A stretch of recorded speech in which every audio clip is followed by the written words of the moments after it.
Que el Señor les bendiga, hermanos. En esta noche le damos gracias al Señor por una oportunidad más que tenemos de estudiar la palabra del Señor. Usted que está ahí en su trabajo, que está ahí en su hogar, sea bienvenido. Le damos al Señor las gracias por su vida. Esperamos que este estudio también sea de mucha bendición para cada una de nuestras vidas. Ahora corresponde, hermanos, estudiar el capítulo número 3, los versículos que continúan, y es el versículo número 8 en adelante. Vamos a ver los requisitos de los diáconos y de las diaconisas, que sería la versión femenina de los servidores de la iglesia, diáconos y diaconisas. Veamos del capítulo número 3, versículo número 8, dice la palabra del Señor: de la misma manera también los diáconos deben ser dignos de una sola palabra, no dados al mucho vino, ni amantes de ganancias deshonestas, sino guardando el misterio de la fe con limpia conciencia. Que también estos sean sometidos a prueba primero, y si son irreprensibles, que entonces sirvan como diáconos. De igual manera, las mujeres deben ser dignas, no calumniadoras, sino sobrias, fieles en todo. Que los diáconos sean maridos de una sola mujer, y que gobiernen bien sus hijos y sus propias casas, pues los que han servido bien como diáconos obtienen para sí una posición honorosa o honrosa y gran confianza en la fe que es en Cristo Jesús. Amén. Oremos al Señor para que Él nos dé su palabra. Únase conmigo y pidámosle al Señor que Él nos hable por este estudio de su bendita palabra. Padre, te damos gracias por cada vida, Señor, que cada día se conecta, Señor, para estudiar tu palabra. Te pido que les bendigas en gran manera. Aquellos que están, Señor, enfermos, sánalos, Dios mío. Aquellos que están con problemas difíciles, resuélvelos, Señor, para que sus vidas sean bendecidas y puedan ser fortalecidas y animadas para la gloria de tu bendito y santo nombre. Señor, hemos leído tu palabra, háblanos por medio de ella. En el nombre de Cristo Jesús, te damos a ti la gloria y la honra por todo lo bueno y maravilloso que eres. Gracias, Señor, en Cristo Jesús. Amén y amén. Amados hermanos, hemos leído esta porción que nos habla sobre los requisitos importantes para aquellos líderes que son considerados como diáconos dentro de lo que es la iglesia del Señor. Es decir, que este es un privilegio que lo encontramos ya en el Nuevo Testamento. En el Antiguo Testamento no aparece, y prácticamente es un privilegio que dentro de las iglesias tienen una connotación bastante interesante a lo largo de toda la trayectoria de la iglesia del Señor. Quisiera que viéramos prácticamente qué son los requisitos que los diáconos deben de tener. En primer lugar, voy a pedirle que vayamos a la Biblia, al libro de los Hechos. Vamos a leer ahí una porción de la Escritura, cómo fue que surgió el ministerio del diaconado. Capítulo 6 del libro de los Hechos de los Apóstoles. Vamos a leer, dice, versículo número 1, Hechos capítulo 6, versículo número 1. Usted puede buscarlo ahí en la Biblia, en su Biblia, para que pueda estudiarlo juntamente con su servidor. Estamos en los requisitos de los diáconos. Veámoslo acá, dice: por aquellos días, al multiplicarse el número, es decir, el crecimiento de la iglesia y de los discípulos, o sea, la gente que estaba siendo discipulada, surgió una queja de parte de los judíos helenistas en contra de los judíos nativos, porque sus viudas eran desatendidas en la distribución diaria de los alimentos. Entonces los 12 convocaron a la congregación de los discípulos y dijeron: no es conveniente que nosotros descuidemos la palabra de Dios para servir a las mesas. Por tanto, hermanos, escoged de entre vosotros 7 hombres de buena reputación, o sea, de buen testimonio, llenos del Espíritu Santo y de sabiduría, a quienes podamos encargar esta tarea. Y nosotros nos entregaremos a la oración y al ministerio de la palabra. Lo propuesto tuvo la aprobación de toda la congregación y escogieron a Esteban, un hombre lleno de fe y del Espíritu Santo, a Felipe, a Prócoro, a Nicanor, a Timón, a Pármenas, a Nicolás, un prosélito de Antioquía, a los cuales presentaron ante los apóstoles, y después de orar pusieron sus manos sobre ellos, y la palabra de Dios crecía, el número de los discípulos se multiplicaba en gran manera en Jerusalén, y muchos de los sacerdotes obedecían a la fe. Notemos acá, hermanos, cómo ¿por qué fue que surgió el ministerio de los diáconos?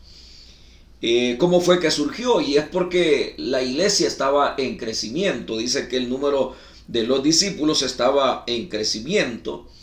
Y habían áreas en las cuales se necesitaba una atención más cuidadosa, más, voy a decir, que hubiese más dedicación a esa área. Y era el área de atender, dice acá, las necesidades que tenían que ver con aspectos puramente sociales, puramente de comunidad. Y dice acá que las viudas, la comunidad de las viudas, de los nativos, o sea, de los helenistas, dice allí, está hablando de griegos y está hablando de judíos. Es decir, que un grupo de ellos estaba siendo bien atendido. O sea, los judíos eran bien atendidos, pero los griegos no. Entonces, ahora hay una queja con respecto a eso. Y algunos esperarían de que los apóstoles fueran los que se encargaran de ese privilegio, a lo cual ellos pues dicen, no podemos, porque nuestro principal objetivo es la palabra y la oración, o sea, la palabra para que ellos pudieran ser edificados, y prácticamente la oración, que era importante también para ellos. Entonces dice la escritura acá que ellos, para no descuidar el hecho de la parte espiritual, la parte importante del que tenía que ver con el ministerio de la palabra, ellos van a buscar a 7 personas. El pueblo es la congregación, la asamblea que está ahí, y ante ellos pues se van a elegir a estos 7 hermanos para que pudieran atender no solamente esa área, porque como lo vamos a ver más adelante, bueno, vemos en el capítulo número 7 a Esteban siendo un predicador, un evangelista, un hombre que manejaba bien la palabra histórica, la palabra de Dios. Tenemos también a un Felipe en Samaria, capítulo 8, predicando la palabra, y así sucesivamente encontramos todos los siervos de Dios que están llamados al ministerio del diaconado, pero también era un ministerio que no se limitaba al servicio de las mesas, a la atención de las viudas, sino que también era un ministerio que tenía una trascendencia en lo que era la exposición, la palabra del Señor. Entonces, amados hermanos, esta es la base fundamental por la cual la iglesia necesitó de este cuerpo de diáconos y diaconisas para atender muchas áreas que dentro de la iglesia los pastores personalmente no pueden atender, porque el ministerio de la palabra, la búsqueda de Dios, es importante para los ministros del evangelio. Entonces veamos que tanto como para los pastores, los obispos, como lo veíamos en los últimos versículos del capítulo 2, eran importantes los requisitos que debían de llenar para que pudieran fungir, es decir, tener un ministerio efectivo. De igual manera, el diaconado se requería de personas, hermano, que tendrían, hermano, características o como expresiones de carácter, de servicio, dentro de las necesidades que las otras personas tenían. Entonces, hermanos, es importante que cada diácono, cada diaconisa pase por un filtro espiritual, un filtro en el cual ellos van a demostrar su fidelidad a Dios, van a demostrar que tienen, hermanos, las características o los requisitos, que llenan los requisitos para poder servir dentro de la obra del Señor. Encontramos acá, hermanos, lo que dice el apóstol Pablo. Dice, de la misma manera, o sea, de la manera que ha presentado los requisitos para los obispos, para los pastores, dice ahora Pablo, de la misma manera, es decir, compara el ministerio pastoral con el servicio del diaconado. Por lo tanto, nosotros no debemos denigrar a los diáconos, ni los diáconos se deben de sentir como denigrados o menos que el ministerio pastoral, sino que al contrario, deben de considerarse como aquel cuerpo de servidores que complementa la atención ministerial, complementa el trabajo ministerial.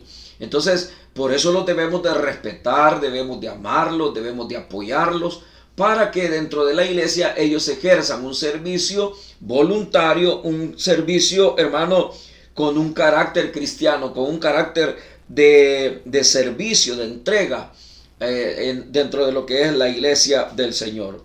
Veamos acá cuáles son esos requisitos. Dice, de la misma manera, los diáconos deben ser dignos de una sola palabra.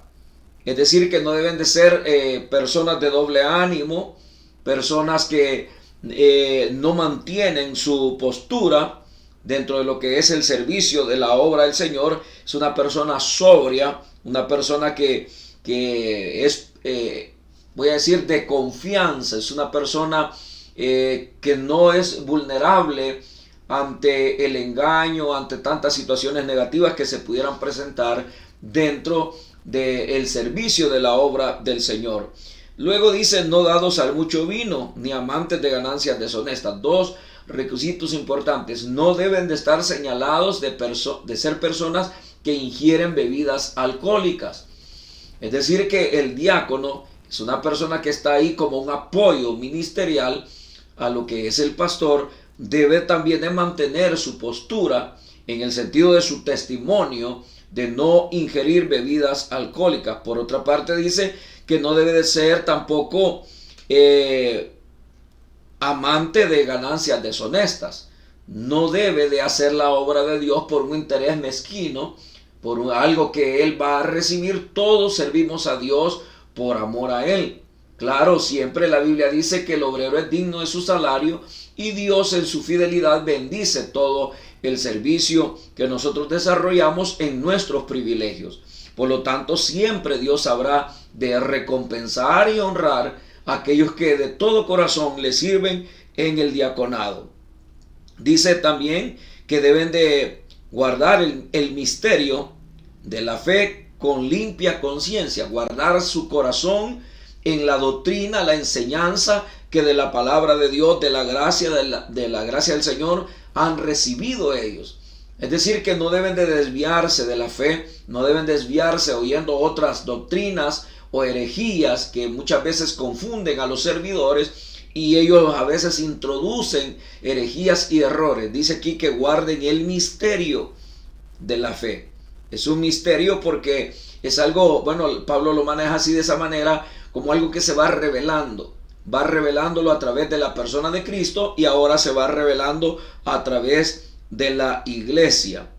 Luego dice acá, versículo número 10, dice que también estos sean sometidos a prueba primero, y si son irreprensibles, que entonces sirvan como diáconos, que no tengan motivo de regaño, como lo mirábamos con los pastores, que no sean señalados de cosas malas, sino que puedan mantener una integridad, de tal manera de que puedan pasar la prueba, el filtro, el colador, para que ellos puedan ejercer el diaconado. La primera imagen que la gente tiene cuando llega a una iglesia son los servidores. Ellos son los que dan la bienvenida, ellos son los que atienden al pueblo, ellos son los que sirven la cena del Señor, ellos son los que recogen las ofrendas, ellos son los que ministran cuando estamos orando por los enfermos. En fin, su función es bien pública. Por lo tanto, nadie debe ser señalado como una persona irreprensible, o una persona, perdón, que no es irreprensible, sino que es una persona que se ha guardado para el Señor, que ha pasado el filtro. Siempre va a haber alguna que otra persona que se nos cuele, como decimos, dentro del grupo del diaconado que se llama cada año, o que se están cambiando cada año, pero es importante que sean probados. Hoy en día a veces se pone a cualquier persona solo porque me agrada, o veo quizás el entusiasmo que tiene, pero si no llena estos requisitos va a servir de tropiezo para las personas que probablemente lo conozcan y sepan que su conducta no es la apropiada para tener un privilegio como el diaconado. Luego dice que después de que sean pasados por la prueba, entonces sirvan como diáconos. Cuando todo aquel que pasa el filtro, que pasa la prueba puede ser una prueba de ser fiel a Dios, congregarse por lo menos 6 meses en la iglesia, ser una persona que apoya los proyectos de la iglesia, ser una persona que se guarda para Dios, ser una persona íntegra. No estamos hablando de una perfección, pero estamos hablando de una persona íntegra que se guarda para el Señor. El versículo 11 habla de la versión femenina, de las diaconisas, que algunos dicen eran las esposas de los diáconos. Pero veamos qué dice acá. Dice, de igual manera las mujeres, o sea, de igual manera como ha presentado los requisitos para los diáconos, ahora los va a presentar para las diaconisas. De igual manera las mujeres deben ser dignas, es decir, pasen por el filtro también, y deben de ser dignas de recibir ese privilegio. Dice, no calumniadoras. ¿Por qué Pablo pone esta expresión? No calumniadoras. ¿Qué es calumniar?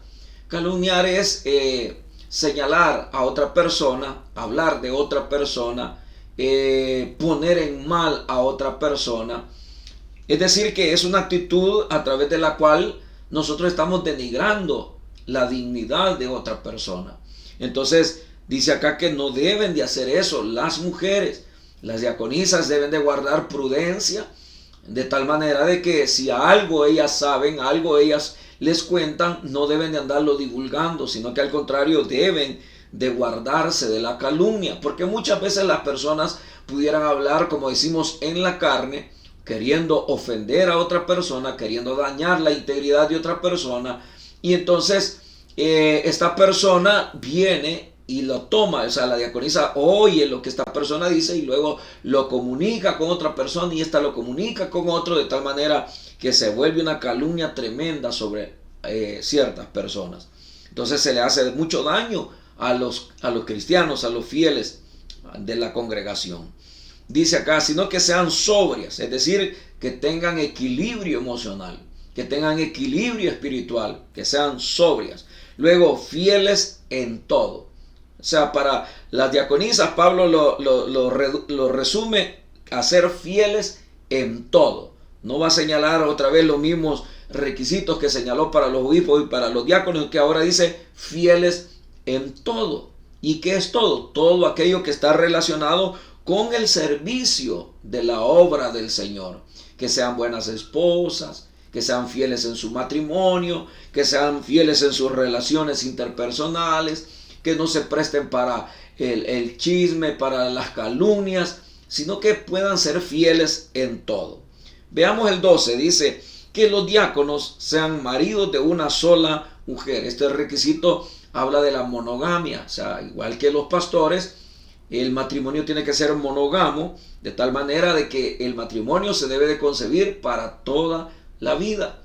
Es decir, que nuestro ideal siempre debe ser ese. Y nuestro ideal siempre debe ser honrar la palabra del Señor, que con la mujer que nos casamos vamos a morir. O sea, hasta que la muerte nos separe. Ahora, acá dice de los diáconos que sean maridos de una sola mujer. Es decir, se le demanda el mismo requisito que a los obispos, el mismo requisito que a los pastores. Ya lo vamos a ver por qué.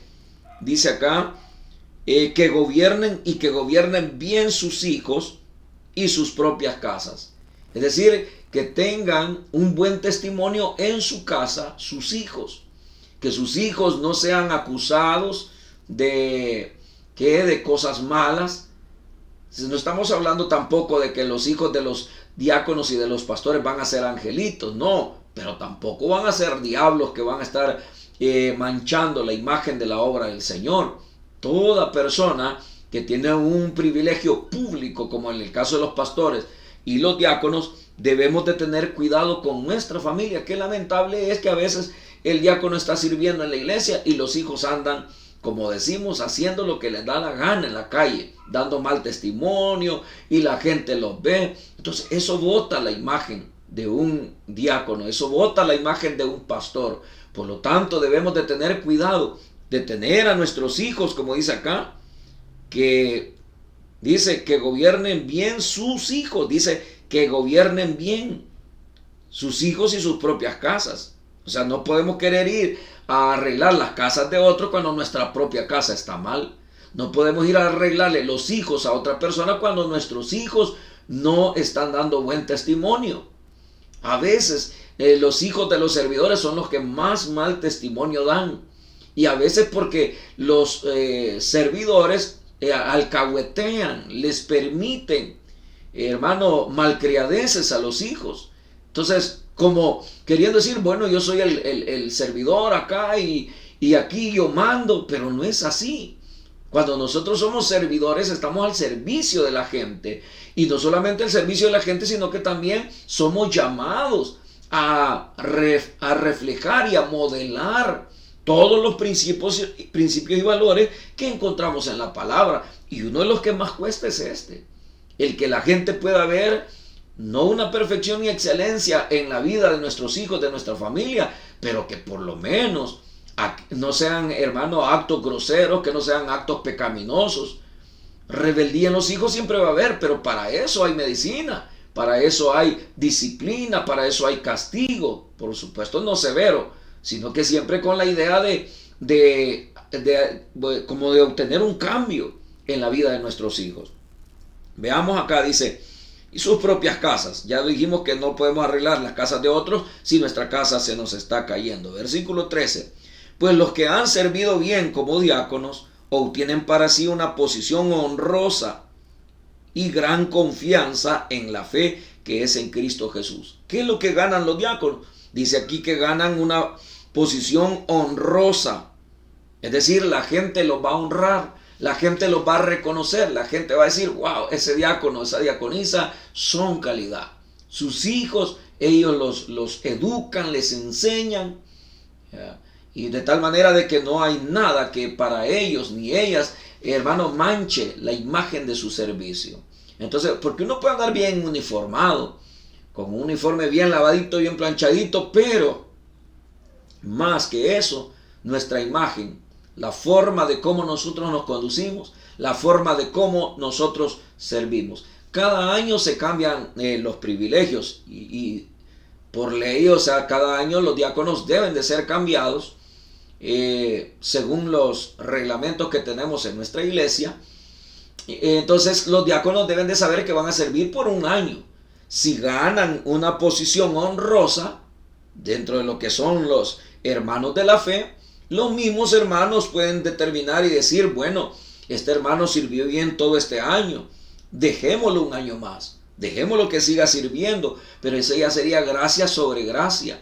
Pero si una persona no ha dado buen servicio, si una persona se ha portado mal, una persona ha andado calumniando, una persona no ha cuidado a sus hijos, y al contrario ha servido de tropiezo para muchas personas, lo mejor es que se vaya a gozar, que se siente por un tiempo, que aprenda a cómo corregir todas esas deficiencias que hay en su servicio, y entonces va a poder venir para poder arreglar o para poder servir y dar un servicio efectivo dentro de la obra del Señor. Pero después de que haya arreglado sus aspectos domésticos, sus aspectos de hogar, sus aspectos de carácter, sus aspectos de calumnia, es importante todo esto, porque si algo puede dañar tanto la obra del Señor, muchas veces no son las personas de afuera, sino que muchas veces son las mismas personas que estamos al frente de la obra del Señor, de nuestro o con nuestro comportamiento dentro de la de la iglesia del Señor.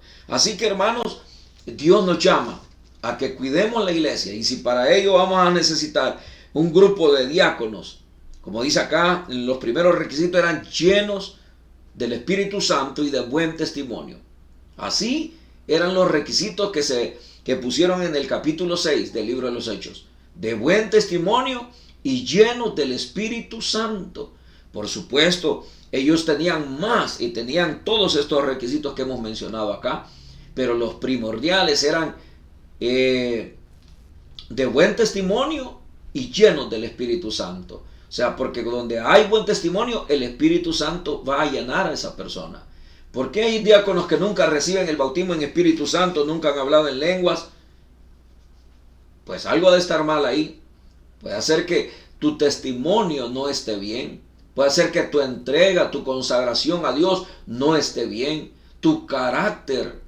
Porque alguien puede decir: yo tengo el Espíritu Santo, pero ¿cómo vas a tener el Espíritu Santo si no puedes doblegar tu carácter? Si lo primero que hace el Espíritu Santo, como lo vimos allá en los requisitos de los pastores, es de que el Espíritu nos muda en otro hombre, nos cambia, nos transforma. En el caso de Pedro, en ser un hombre impulsivo, un hombre emocionalista, el Espíritu Santo lo hace un hombre maduro, un hombre responsable, un hombre consagrado al Señor. Entonces nosotros no podemos decir todo lo contrario, tenemos que aceptar ese modelo. Y si nuestra vida está bien, en buen testimonio, entonces el Espíritu Santo va a fluir a través de nuestras vidas y nos va a dar gracia, nos va a dar sabiduría para poder desarrollar el ministerio que Dios, hermano, quiere desarrollar a través de nuestras vidas. Dentro de nuestra congregación, los que han llegado a ser hasta coordinadores del diaconado han sido promovidos para un ministerio. Dios ahí les ha dado un llamado al ministerio, a ser pastores de nuestra congregación. ¿Pero por qué? Porque mostraron fidelidad, mostraron integridad. Pasó 1 año, 2 años, 3 años, los evaluaron, llegaron a ser ayudas del diaconado, luego llegaron a ser coordinadores, y luego, al necesitar un pastor, como es una persona que ha adquirido honra, ha obtenido allí la aprobación, como dice acá, dentro de la fe. ¿Cómo lo dice? Dice: pues lo que han recibido, han servido bien como diáconos, obtienen para sí una posición honrosa. Entonces, ¿quién más puede ser un ministro del Evangelio sino una persona que tiene una posición honrosa dentro de la congregación? Que la gente dice: ese hermano no es pastor, pero si fuera pastor, no, hombre, ese hermano serviría de mucha bendición para la iglesia. Eso es a lo que Dios puede llevar a un diácono, como en el caso de Esteban, que ya lo mencioné, llegó a ser un gran evangelista. Como Felipe fue un evangelista, un pastor, una persona que llevó la palabra, misionero, que tenía resultados y respaldo de Dios, llevando a Samaria el evangelio, pues, hermano, conquistando los terrenos de Satanás, ahí venciendo a los brujos y a todos los que ejercían magia, hermano, tantas cosas en las cuales este hombre disfrutó del respaldo de Dios. Significa que servir en el diaconado es una honra, es un gran privilegio que nos abre la puerta, porque dentro de la iglesia hay muchas áreas donde se puede servir. Así es de que, hermano, si te llaman este año, si sigues sirviendo, dale la gloria al Señor. Si este año por alguna razón dejas de servir, congrégate, conságrate a Dios, sirve a Dios, y el otro año puedes decir: hoy sí, voy a servir con todo al Señor. Y si todavía no le estás sirviendo y eres lleno del Espíritu Santo y tienes buen testimonio, acércate a tu pastor y dile: hermano pastor, yo quiero servir al Señor. ¿En dónde puedo servir? ¿En qué soy útil? Y ahí pues solamente verán los requisitos que se demanda para el diaconado, y ahí Dios te usará en gran manera. Oremos al Señor y démosle gracias. Padre, gracias te damos por los diáconos y diaconisas que te están sirviendo dentro de tu iglesia. Gracias, Señor, por este privilegio tan maravilloso que tú has dejado para que los hermanos, Señor, puedan servir dentro de tu obra y que puedan ir creciendo y creciendo en la vida espiritual, en la vida cristiana. Padre, te pido que los bendigas. Te pido que los guardes, que los uses en gran manera, que cuides su testimonio, para que, Señor, en todo adornen la gracia con la cual tú nos has salvado. Padre, en el nombre de Cristo Jesús, obra, Señor, obra en los diáconos, obra en las diaconisas, obra, Señor, para que todos podamos servirte de la mejor manera, honrando tu nombre, Señor, y dándote a ti la gloria por lo bueno y maravilloso que tú eres con nuestras vidas. Ayúdanos, Señor. Ayúdanos, Padre. Ayúdanos a los pastores a en unidad servir, Señor, juntamente con los diáconos, a tratarlos con honra, Señor, porque ellos dan un servicio incondicional a tu iglesia, a tu obra. En el nombre de Jesús, gracias te damos. Amén y amén. Amado hermano, Dios te bendiga. Si eres diácono y no eres líder, también no estás completo, necesitas servir. Acércate a tu pastor y dile: hermano, yo estoy sirviendo ahí en la iglesia, pero no quiero solamente estar exhibiendo un uniforme, quiero llevar la palabra, porque ahora entiendo que los diáconos tenemos que llevar la palabra. Así que pídele a tu pastor, a tu supervisor o al líder que puedan habilitar una célula para que tú lleves el mensaje de la palabra de Dios. Que Dios te bendiga y te guarde, son los deseos de tu servidor. Amén.